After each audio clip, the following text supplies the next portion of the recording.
captain हुनुहुन्छ म छु र मेरो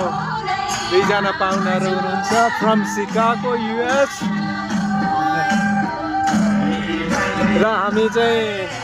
नेपाली पुरानो लोकगीत सुन्दैछौँ